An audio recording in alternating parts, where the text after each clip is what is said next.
खबर यूपी के झांसी से है, जहां राष्ट्रभक्त संगठन के केंद्रीय अध्यक्ष एवं सहकारी भारती झांसी के विभाग संयोजक अंचल इर्जुरिया के नेतृत्व में जिलाधिकारी के माध्यम से राष्ट्रपति एवं प्रधानमंत्री को संबोधित ज्ञापन दिया गया।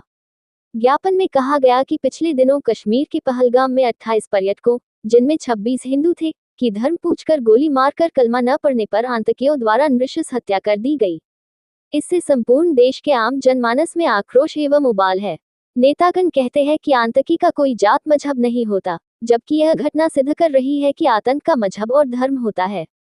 जम्मू कश्मीर में सरकार गठन के बाद वहां से 1,80,000 सैनिकों की वापसी कर ली गई, जिसके कारण आतंकी स्थानीय स्तर के गद्दारों से मिलकर इतनी बड़ी घटना को अंजाम दे सके। ज्ञापन में वहां की सरकार बर्खास्त कर राष्ट्रपति शासन लगाए जाने तथा सेना की तैनाती किए जाने की मांग की गई, ताकि आने वाले समय में अमरनाथ यात्रा के तीर्थ यात्रियों को कोई परेशानी न हो। ज्ञापन में ये भी कहा गया कि पिछले दिनों मुर्शिदाबाद पश्चिम बंगाल में वक्फ बिल विरोध के नाम पर 2 हिंदुओं की मॉब लिंचिंग कर हत्या कर दी गई, परंतु बंगाल की मुख्यमंत्री और प्रशासन ने हिंदू परिवारों को सुरक्षा देने का कोई इंतजाम नहीं किया। हाईकोर्ट को संज्ञान लेना पड़ा और केंद्रीय सुरक्षा बलों की तैनाती का आदेश दिया। लंबे समय से पश्चिम बंगाल के अंदर हिंदुओं के ऊपर अत्याचार हो रहे हैं। ऐसी स्थिति में वहां से हिंदुओं का पलायन रोकने के लिए राष्ट्रपति शासन लगाना ही एकमात्र विकल्प बचता है। झांसी से दीप न्यूज के लिए दीपक चंदेल की रिपोर्ट।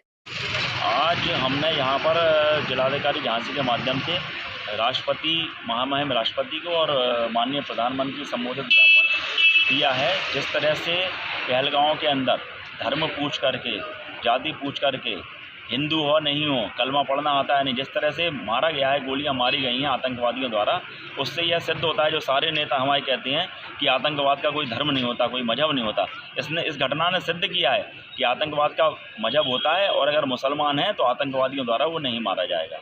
तो इस घटना से ऐसा हम लोगों को लगने लगा है कि पूरे देश के अंदर हिंदू समुदाय को भी इसी तरह से, जिस तरह की घटनाएं बंगाल के अंदर हो रही हैं, मुर्शिदाबाद के अंदर, कि हिंदुओं की मॉब लिंचिंग हो रही है और सारे नेता मौन रख करके कुछ भी कहने को तैयार नहीं है।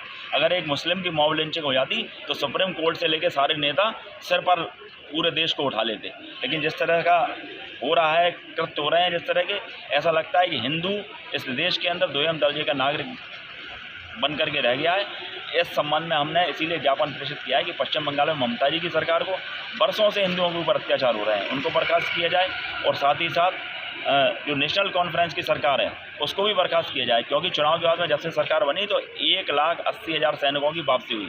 अगर वो सैनिक होते तो शायद इतनी बड़ी घटना जो हुई है वो नहीं हुई होती। सैनिकों की तैनाती और राष्ट्रपति शासन लगे, जिससे कि अमन चैन कायम हो और इस देश के अंदर पर्यटक, विदेशों से आने वाले भी और इस देश के पर्यटक भी घूम सकें और अमरनाथ यात्रा जो हमारी आ रही है वो सकुशल संपन्न हो सके।